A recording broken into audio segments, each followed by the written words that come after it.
अच्छा, liquid drop के अंदर का प्रेशर जो है वो सरफेस टेंशन के कारण जो है बाहर के प्रेशर से ज़्यादा हो जाता है। ठीक है?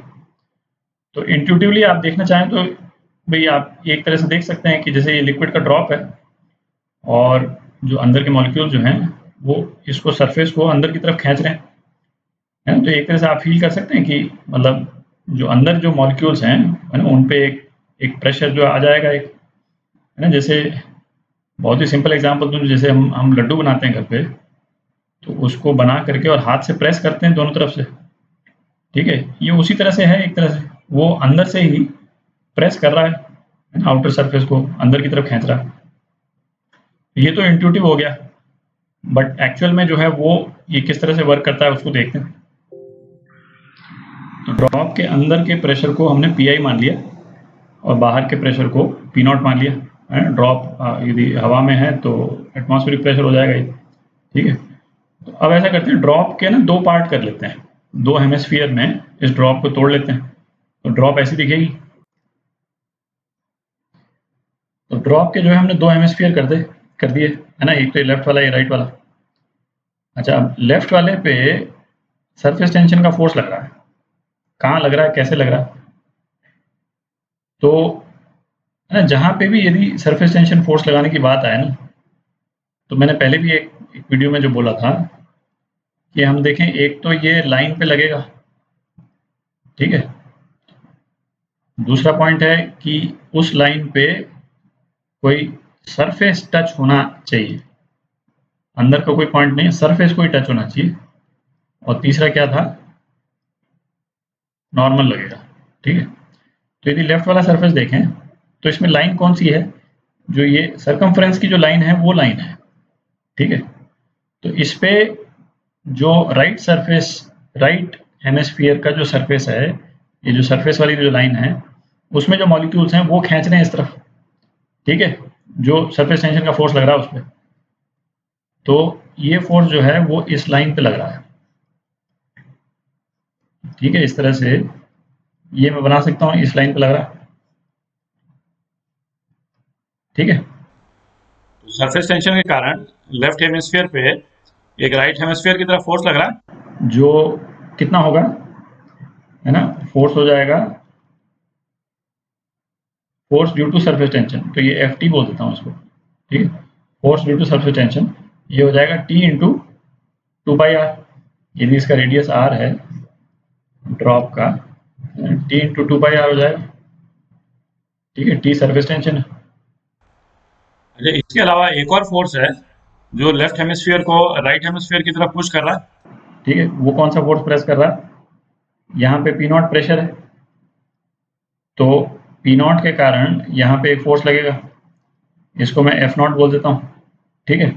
और ये एफ नॉट कितना होगा, पी नॉट इंटू जो प्रोजेक्टेड एरिया है कि नहीं? ये प्रोजेक्टेड एरिया अपन लेते हैं, ये अपन देख चुके हैं इसमें, है ना? फ्लूइड डायनेमिक्स में अपने देखा था।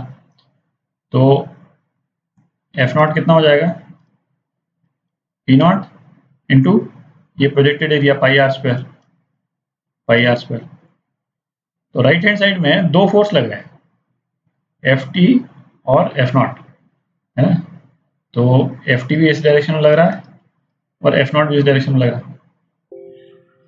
अच्छा, अब ये लेफ्ट हेमिस्फीयर है, ये तो इक्विलिब्रियम में है, ठीक है? ये तो नहीं जा रहा इस तरफ, तो इसका मतलब यहाँ पे इक्वल फोर्स लग रहा होगा इस तरफ से, तो यहाँ से क्या फोर्स लगेगा, इंटरनल प्रेशर जो है ड्रॉप के अंदर पी आई है, तो पी आई के कारण जो है वो इस डायरेक्शन में फोर्स लगेगा एफ आई, ठीक है?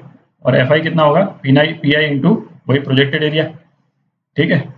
तो ये कितना हो जाएगा, एफ आई जो है वो हो जाएगा P I into pi R square, ठीक है?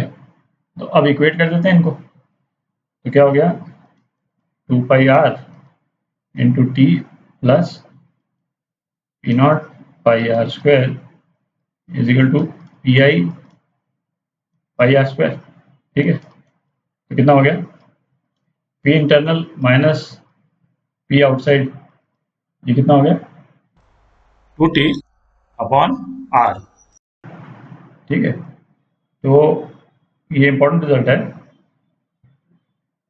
किसी भी ड्रॉप के अंदर बाहर के कंपैरिजन में इतना एक्सेस प्रेशर होता है, इतना प्रेशर ज़्यादा होता है, ठीक है। ये एब्सोल्यूट प्रेशर नहीं है, ये जो 2T/R है ये ड्रॉप के अंदर का प्रेशर नहीं है। ड्रॉप के अंदर का प्रेशर तो P0 प्लस 2T/R हो जाएगा, ठीक है। अंदर का टोटल प्रेशर जो है वो इतना है, ये एक्सेस प्रेशर है ना, PI माइनस P0 जो है वो इतना, ठीक है। Excess pressure in soap bubble है ना, इसको भी कर लेते हैं।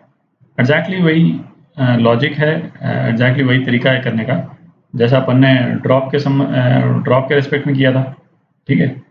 बबल के बाहर का प्रेशर जो है वो P0 है और बबल के अंदर का प्रेशर जो है वो PI है। तो अब एक्सेस प्रेशर निकालते हैं सोप बबल के अंदर, ठीक है। बबल के बाहर का प्रेशर P0 और बबल के अंदर का प्रेशर जो है वो PI कर लेते हैं। अच्छा, एग्जैक्टली सेम लॉजिक है जैसा अपन ने लिक्विड ड्रॉप के केस में किया था, तो उतना डिटेल में नहीं करेंगे। बबल के केस में एक जो मेन डिफरेंस वही आ जाएगा कि बबल में जैसा अपन डिस्कस कर चुके हैं 2 सरफेस हो जाते हैं, ठीक है। तो वहाँ पे जो है सरफेस टेंशन के लिए हमारे पास में एक ही सर्कल था। जब बबल तो अंदर से खाली होता है, इसलिए 2 सरफेस हैं, दोनों के अलग अलग हेमिस्फीयर बना रखे हैं अपन ने। तो एक तो ये ग्रीन वाला सरफेस है, दिख रहा है आउटर सरफेस ग्रीन वाला, और एक ये ब्लू वाला सरफेस है, ठीक है। ये इनर सरफेस हो गया। तो सरफेस टेंशन जो है वो दोनों सरफेस पे लग जाएगा, आउटर सरफेस पे भी और इनर सरफेस पे भी, ठीक है। तो फोर्स जैसे अपन ने उसमें निकाला था, force due to surface tension, force due to surface tension, तो आउटर सरफेस पे जो लग रहा है वो मैंने ये रेड लाइन से बनाया है, और जो इनर सरफेस पे लग रहा है वो ये येलो लाइन से बनाया है, ठीक है। तो force due to surface tension क्या हो जाएगा, सरफेस टेंशन इंटू 2πr, ठीक है। ये तो हो गया आउटर सरफेस, बाहर वाला जो सरफेस है बबल का, ठीक है। और ये जो इनर सरफेस है ब्लू वाला, ठीक है, same plus T into 2πr। Radius same इसलिए ले रहे हैं कि रेडियस जो है वो इससे बबल की थिकनेस से तो काफ़ी ज़्यादा ही होगा, ठीक है। ये हो गया इनर सरफेस का। अच्छा, force due to P0 F0 same है ना, P0 इंटू πr²। तो ये Ft इस डायरेक्शन में और F0 इस डायरेक्शन में, ठीक है। और इस डायरेक्शन में क्या लगेगा, Fi। Fi कितना हो गया, Pi इंटू πr², है ना। तो इस वाले स्टेटमेंट के अलावा बाकी कुछ भी चेंज नहीं हुआ है ड्रॉप के रिस्पेक्ट में जो अपन ने डिस्कस किया था। तो Ft प्लस F0 जो है वो Fi के बराबर, तो कितना हो गया 4πRT plus P0 into πr² is equal to Pi into πr², ठीक है। तो कितना हो गया, Pi माइनस P0 जो है वो 4T/R हो गया, ठीक है। तो अपन ने लिक्विड ड्रॉप के रिस्पेक्ट में निकाला था, तो उसमें एक्सेस प्रेशर आया था 2T/R, इसमें एक्सेस प्रेशर जो है 4T/R, ठीक है।